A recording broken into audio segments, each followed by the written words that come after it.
likely aware, our Fargo-Moorhead community dining scene has grown tremendously in recent years. There's new restaurants and food establishments that seem to be opening almost every single week. So this is awesome for we eaters. We now have an abundance of diverse and delicious dining options. However, more restaurants requires a larger food service workforce, and the Fargo-Moorhead community already boasts nearly 12,000 food service or preparation jobs with very, very low unemployment rates. So as our Fargo-Moorhead population continues to grow and more restaurants continue to open, this labor shortage continues to become a greater and greater challenge. How will our community handle this issue? How are restaurant owners and industry leaders currently addressing the issue? And what are other communities who are facing similar shortages doing to address this complicated matter? So, a lot of things. That's why we invited 3 great speakers to share their thoughts, perspectives, and ideas for what we can do to work on this issue. Can you please join me in welcoming Kyle Armitage from the North Dakota State College of Science, Lisa Gibson from Sanford Health, and Nichole Hensen from Nichole's Fine Pastry.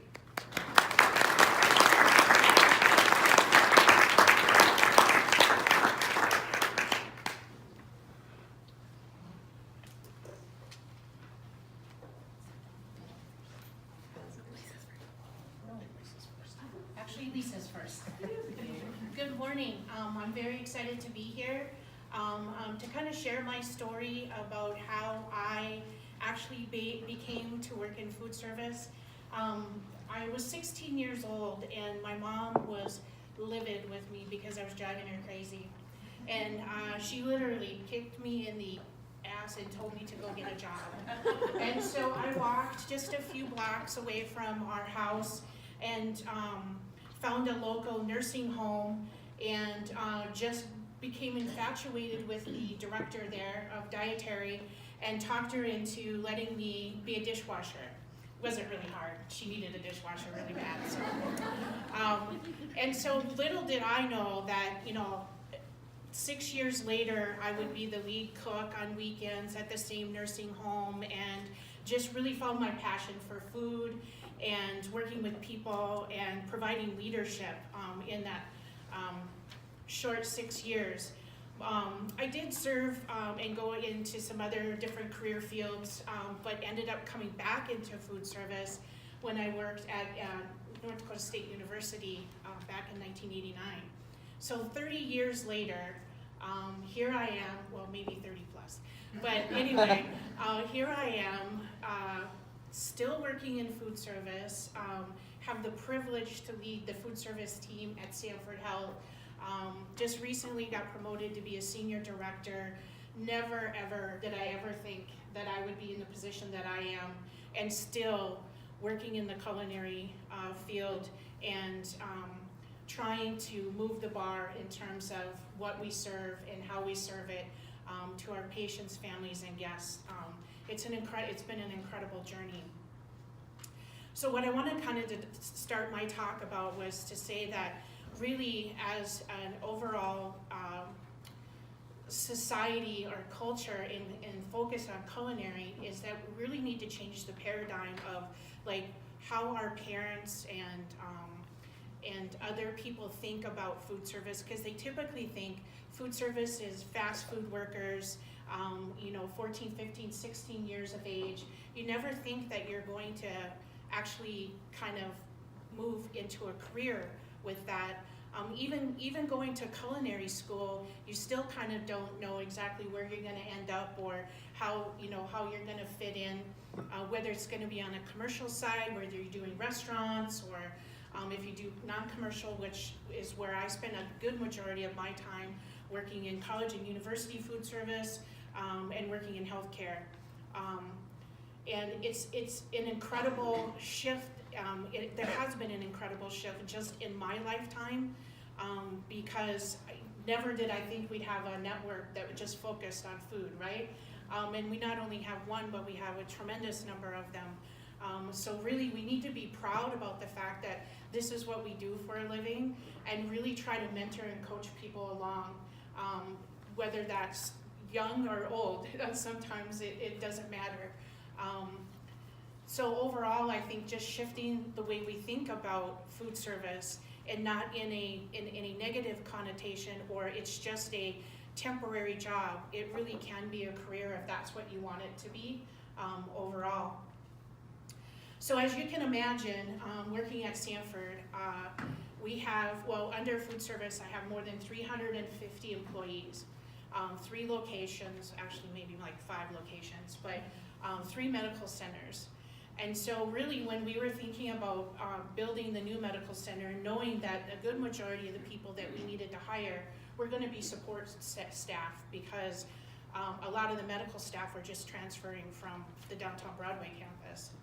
So we really had to get clever and think about how are we gonna recruit in a very, very, very tough recruiting environment.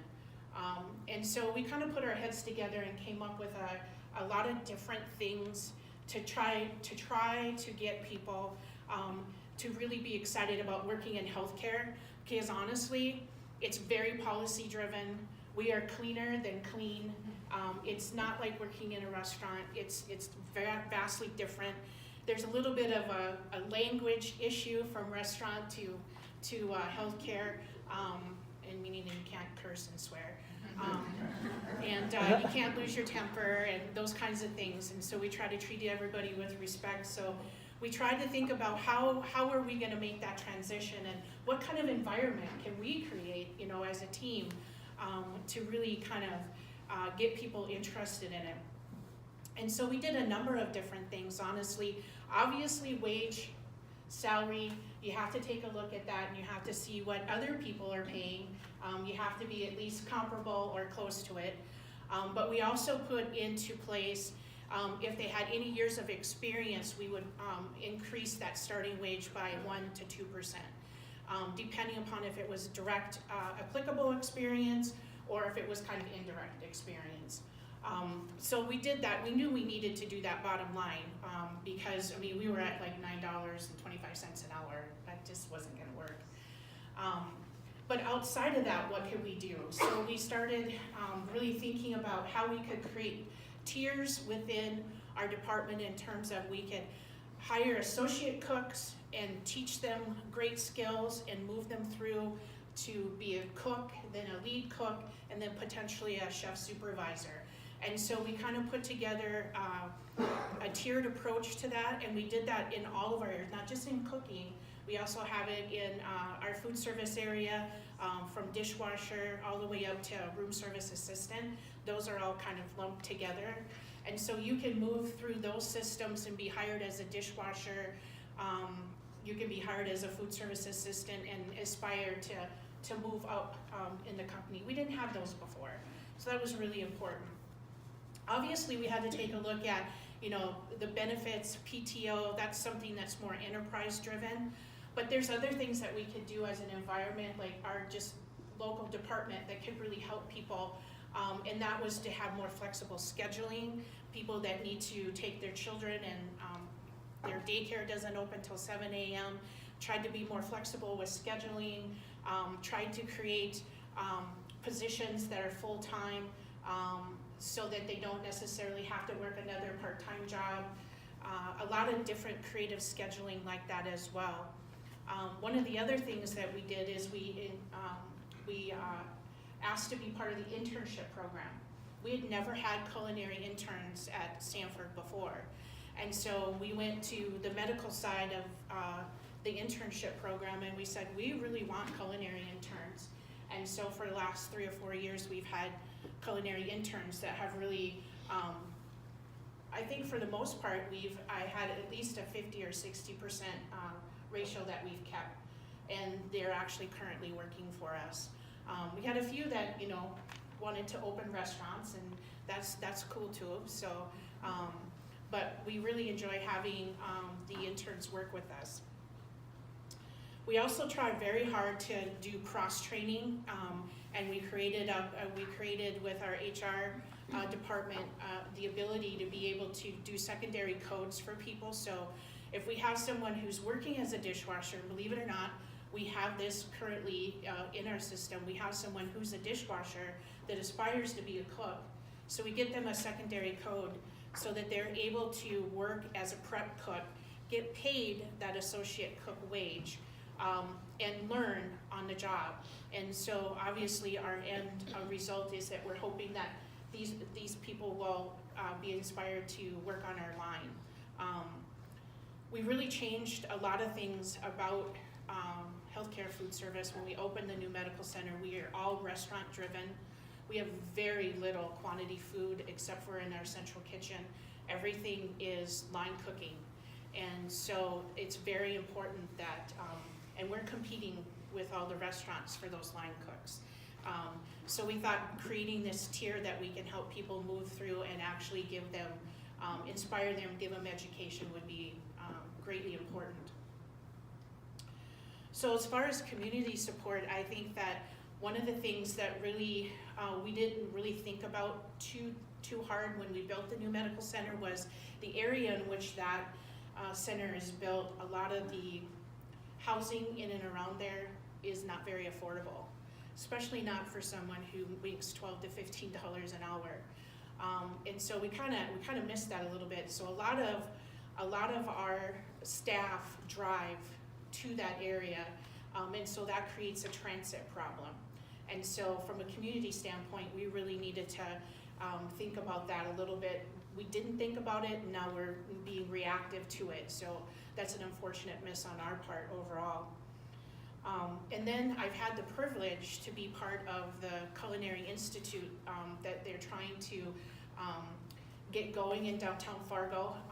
And I really feel wholeheartedly that something like this in our downtown area is really going to help attract young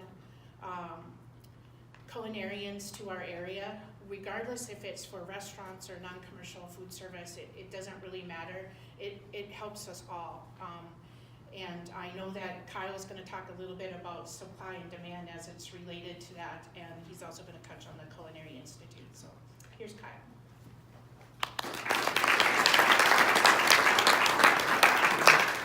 Well, thank you, Lisa, for that introduction. I first want to thank my culinary students in the white coats here for being voluntold to be here today. So, we've all been voluntold at some point, right? As in our work lives.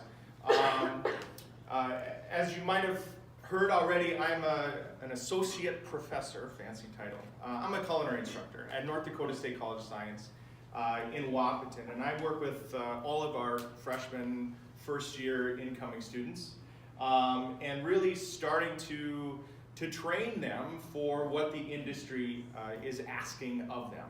I have to say I have a little bit of a unique view. I would say these lovely ladies here are in the trenches, and I'm on the hill. I have the opportunity to see a unique picture of both sides.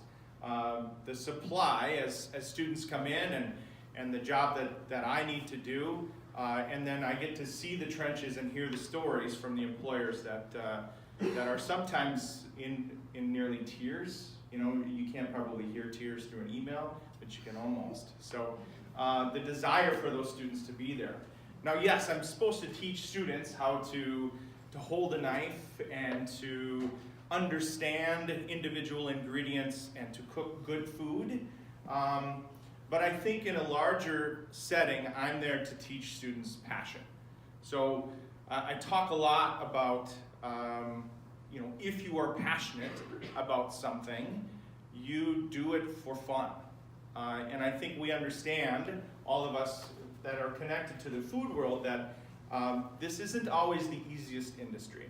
The hours may not be the greatest. Your coworkers may not be the greatest, but that really isn't any different than any industry that we're all in. So my goal ultimately is to create passion in those students so that they're excited to go to work every day. And when they maybe fail at something, they're excited to go and correct it again. And that's something, that environment I try to create in the school that we have. I think we can be a solution to the shortage, but on the front end, there's also a solution, there's a shortage to the shortage, right? Those students incoming, those students transitioning into the food world, and I think Lisa made a good point of that encouragement. Encouraging those people young people or people in second careers to say that this is a valid industry. Our parents need to understand that this is a job that has value, that can be enjoyable, that you should like to do on a daily basis. Our school counselors, encouraging those students who show this interest and maybe are a high-achieving student, that a four-year college isn't always the route. There's a lot of industries right now, especially in the skills, that need people, and culinary is no different there. My goal really is to be that connection from the industry to those students, and we work hard to stay with what our industry is asking of them. So we have obviously advisory boards and that kind of thing that help us set our standards and train those students and hopefully get them ready for day one for what they're going to do. Employers, I would say we get probably 3 to 4 connections per week throughout the region saying we need people. And it's all segments. Obviously we know the restaurant industry is in need, but healthcare is a huge segment of what we do. Small, obviously, individual restaurants, bakeries, grocery stores, all of those things are reaching out to us. I would say all the way from Montana, South Dakota, Iowa, Minnesota, Wisconsin. The region is very, very wide. So it's not just a Fargo-Moorhead, West Fargo, North Fargo, South Fargo, all of that. There's a lot there. The need is there, but it's much bigger than this, regionally. Again, one of the goals that we have is to make a larger impact. So the project that we're working with, the North Dakota Culinary Institute, could be that great connection between what our region needs and what is there. So a couple of stories. I had a student, her name was Carrie, and it was kind of a funny story. She was about in her second year, and she came to me and she said, you know, this is where I need to be. And me, I'm like, yes, you know, that's my goal, right? I want those students to realize that this is it. She goes, you don't realize what it took for me to get here. I said, oh, okay. And she said, you know, when I told my parents that I was going to go to culinary school, they nearly disowned me. And I thought, what? Really? I mean, this is what I do, right? I'm like, come on now, we're pretty good. She said, my dad was so mad. He said, you might as well be a garbage man. And I went, I don't know, I know some garbage men, they do pretty well. They got more work than they can handle. So she continues to be successful to this day and continues to love what she does. And I think that's very important for what we do. I tell students, young people all the time, right? You're gonna have a job for a very long time, right? But it shouldn't be work, right? You're gonna have those days where you don't wanna get out of bed and you don't wanna do that, but you should like what you do. And the last story of a student, recent graduate named Joe, we always talk about their life being a path to where they're eventually going to be. Joe went to NDSU for law enforcement and was there, I think, 2 semesters, or it might even have been 2 years, and said, you know what, this is not for me. And Joe came to us, and the light bulb went on. That same moment where he said, this is it. This is it. So Joe works, has been very successful, still works in the area today, and Joe is now co-owner of Mezzaluna. So some of you guys have been there before. So Joe is one person we're very, very proud of.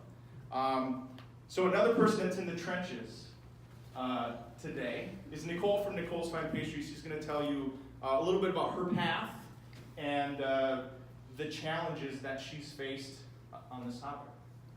I am. Well, it's great to be here. I'm going to fully say public speaking, not my favorite thing to do, but there's some stuff to share here that I hope you will enjoy hearing. I grew up on a farm north of Minot, North Dakota. Only child. Was always scared I would never amount to anything. I might have gone overboard. Out of high school, went to UND, started in accounting. Thought I would make something of myself in that realm. And in college, I worked at a deli, a little part-time job, wanted to go on a spring trip or something, needed to earn some money. That food bug got me. I really enjoyed working at that little deli downtown Grand Forks. So partway through my business degree, I started to check into culinary school. And I'm sorry, Kyle, I didn't even think about Wapaton. I have sites on Culinary Institute of America, Hyde Park, and then decided, well, maybe Greystone's a better fit. After I finished college, I went out there. And then kept getting calls from a previous employer to come back to Fargo. And I finally was like, okay, I'm out in California all by myself. What am I doing out here? Time to get back to my state and do something good. So I'm happy to say yesterday was the completion of 16 years in business. Thanks to the two ladies sitting up front, they are now part of that effort to keep us going forward. So anyway, now I'll start on my notes. I think if I had started in a business, not knowing how things would go, putting your finances on the line, and committing your life to the business, it's a major decision. That's kind of a big step. And if I had thought about it too hard, about the roller coaster ride I was about to get on, I may not have taken the leap. Many of us know the statistics on food businesses, and failure is extremely high. I didn't think about that. I just kept my eye on the ball, and that's what I wanted to do, so here we go. With those odds, why does someone open a business? Well, I started Nichole's Fine Pastry to have a nice place to work. I liked Fargo. There wasn't many places in town with my education that I wanted to work, so let's start a place. Yeah, I was thinking about myself. As an only kid, that's what we do. When I came back to California, or from California in '98, downtown was still quite sluggish. But about that time, there was momentum that was starting to happen. And luckily, my choice of location worked well.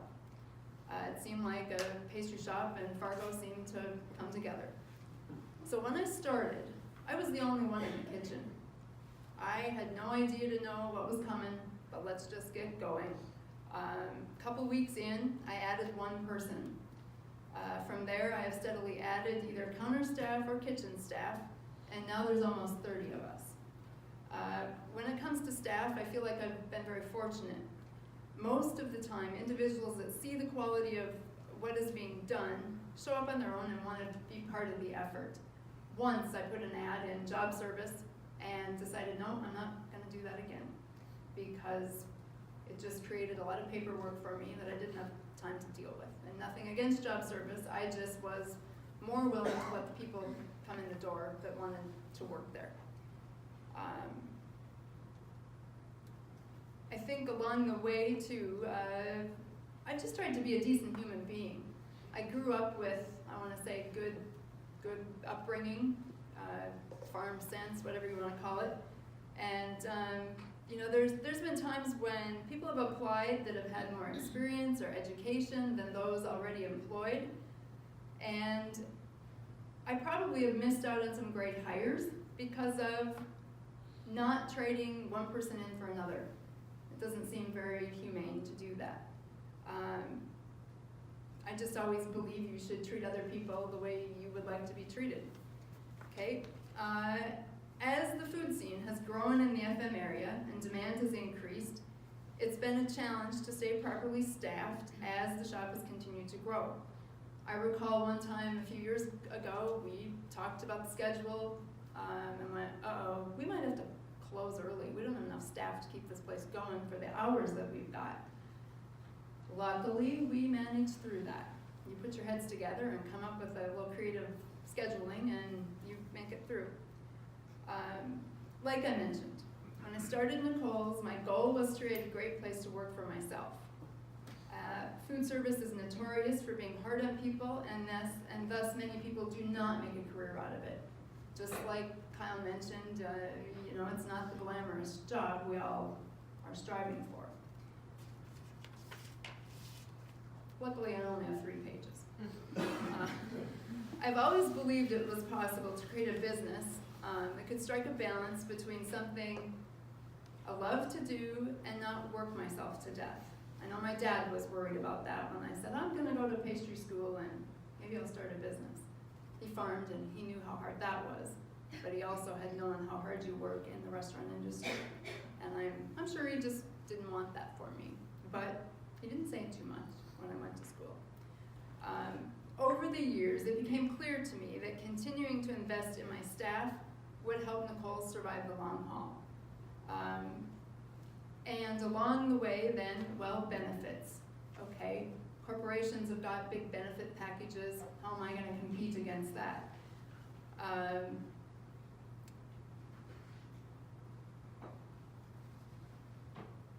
So, I think also, I'll get into those benefits, but there's simple ways to show appreciation beyond the formal. I've tried to show my gratefulness, have staff parties a couple times a year, cards different times. I don't do that enough. I should do it more. You two can poke at me to get those cards going. I think keeping it real is part of what helps build a family culture. And it's even in the middle of a big project. We have a big project for Prairie Public coming up. I get very focused on the work. I forget to stop and say thank you for all your hard work as we're digging in to get it done. So I try and do that.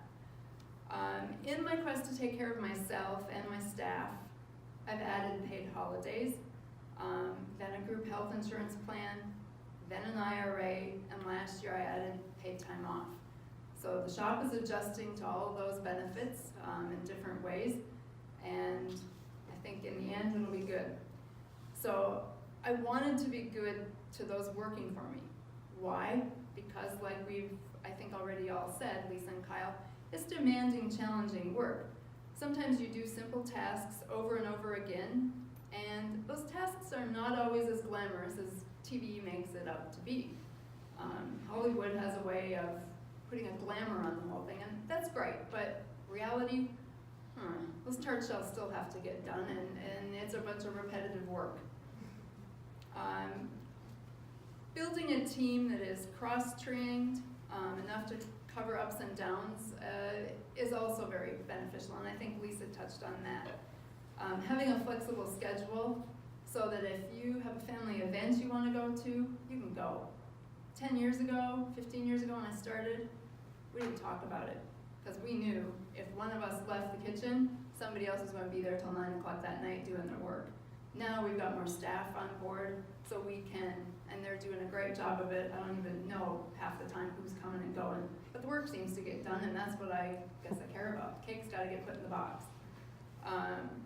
And as an owner-manager, there needs to be a balance when trying to get the most out of people without pushing them further than they want to be pushed. I'm kind of an overachiever, so I want us to put the best product out. And sometimes dealing with the stress of meeting customers' expectations at the same time you're enlightening each other on how things could or should be done, it maybe doesn't come out the nicest. There's constructive criticism, there's unconstructive criticism too. And in the heat of the moment, are things always going to get said perfectly? No. Is your personality going to take it the same way somebody over here did? No. Sorry. But the bottom line is we need to put a good product out. So that's where we want to keep our focus. I think too, when a community is in a worker shortage, it puts the leader in a spot of having to be very careful how or what you say to your staff, as you might fear they'll quit. Now I don't feel that on a daily basis, but every once in a while, I pick my battles. Choosing like I said, the perfect wording tailored to an individual, fast-paced environment, it doesn't always come out sweetly. And then I think, there is a topic of, we've maybe heard it, poaching in the restaurant world. I think I haven't witnessed it. And I just believe my goal has been to focus on building a business that attracts good people. I think that's the long-term fix. So during the past few years, this area has definitely endured a shortage. Last year I heard that the FM area per capita has the most restaurants in the country. I don't know the details of that. I would like to know why that is. How is Fargo-Moorhead getting so many restaurants? Who's in charge of all of this? Because I certainly don't feel like I am. I think there's another component to retaining your staff over the long haul, and it's to be compassionate. Financial compensation is only one part of the equation, and if you are someone who truly enjoys and thrives in the hospitality world, you still need the support of your teammates.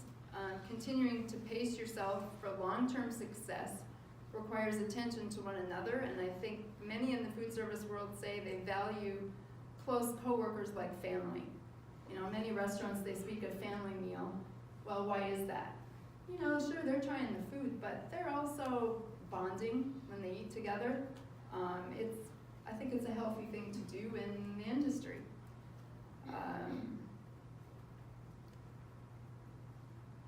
So the end of last year, I want to say, I decided to kind of consciously make a choice that, okay, it's time to take some of the staff that are at the shop that are very serious about being there. They're committed, they've gone to school, they're showing enthusiasm.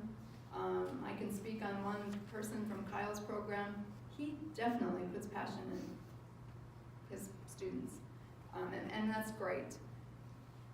I think it is to allow some of the staff that's at the shop to help in other capacities, so they have a more well-rounded day. Just being in the kitchen, producing product, baking cake, scooping cookies, maybe doesn't do it for them. Maybe they need to help out in some other capacities. They've got strengths in other areas: marketing, personnel management, graphic design. I've got a young lady helping at the counter. She's a good graphic designer. Okay, let's take that back in-house and do it there. That helps make her day, takes the stress off of one spot, puts it in another, benefits the business. I think that way we all win.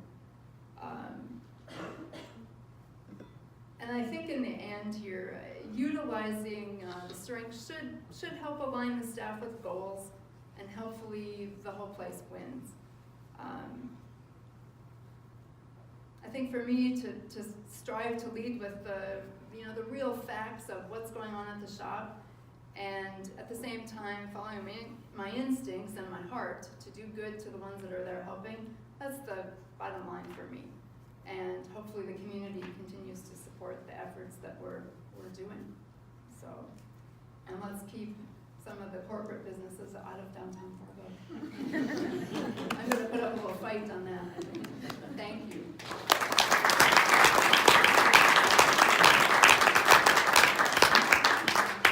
All right, warning, fluorescent lights about to come back on.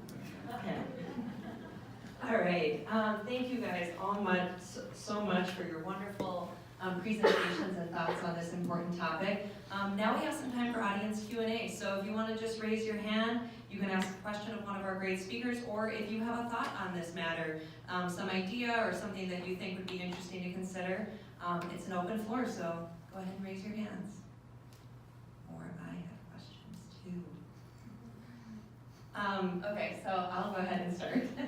So when we chatted about this, we always connect with our speakers in advance, and we had been talking about how we keep seeing restaurants opening in Fargo, and it seems like every week there's a new restaurant opening, and you guys almost said that you're perplexed by this. How is it that these restaurants keep opening when you're experiencing these labor shortages in your current restaurants, or Kyle, what you're seeing coming down the pipeline? So can you talk a little bit about what you see happening in the Fargo community with regards to this growth of restaurants with the lack of workers coming in, and if you have any ideas on kind of what's happening there, where this conversation breakdown is happening with these folks who are deciding they want to open these restaurants?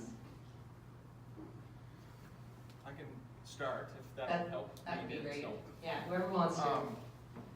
So I obviously have a much, much different perspective on that. When a new restaurant opens, I see opportunities for our students to work. But on the other hand, right, when the pool is shallow and it gets larger, it gets more shallow. So you can understand I can understand the frustrations and the challenges, maybe not as physically as my co-presenters here can feel. I tell my students, you are living in the golden age of opportunity. You can literally get a job if you don't bite people. So you have tremendous opportunity.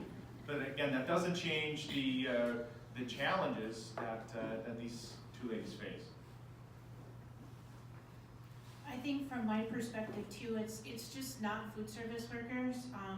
Under my portfolio, I also have environmental services, laundry, medical waste, and a whole bunch of other stuff. It's just actually service workers in general.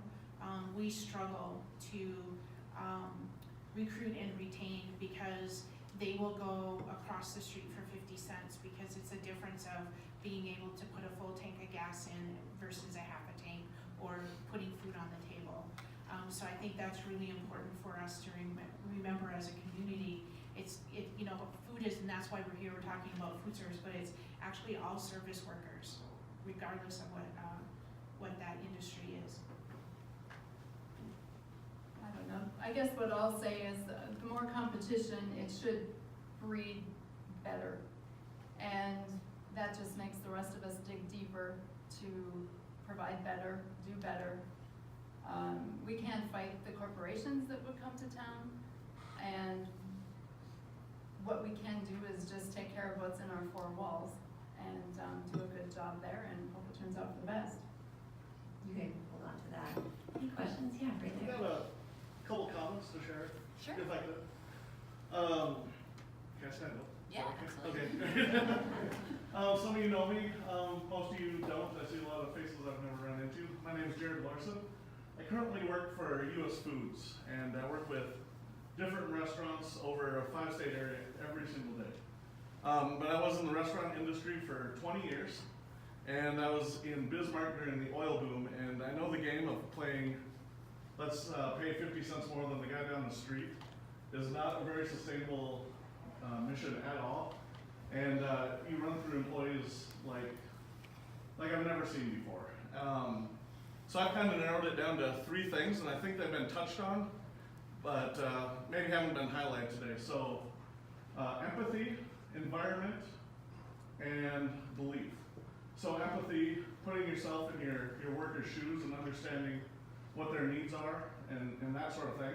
Environment, it's not the steakhouse or the Applebee's of the 80s where people are cursing and throwing pans. They want to work in that clean environment, place they're proud of, And belief, how do I put this? So, fast food workers turn really fast. A lot of people don't necessarily believe in a chain restaurant's mission. They're just there to make money. They want to have the same thing over and over. But if you put out a product and your product is your brand, where people are beating down your door because they want to say that they're proud to work at Mezzaluna or they're proud to work at Sanford because it is the premier food service in the healthcare industry, that sort of thing really attracts those employees and retains them. And I've seen that for many years. So that's my 2 cents. So thank you. Yeah, thank you for sharing. Sean, I saw your hand was up. Yeah, when you're thinking about young people who are coming into the food service industry and you are looking to employ them, what are like for them, and say they haven't gone to culinary school yet, but they're coming in and they're looking for a first job kind of opportunity, what are like 3 or 4 like the top things that you think they maybe deficits that need to be covered in terms of helping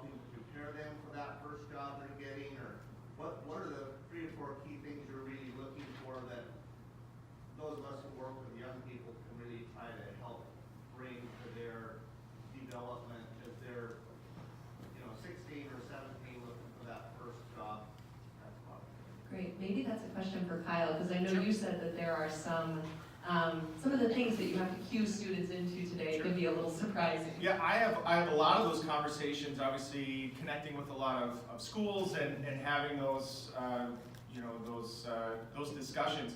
I would say it's not easy to develop, but it should be understood that you should have somewhat of a thick skin.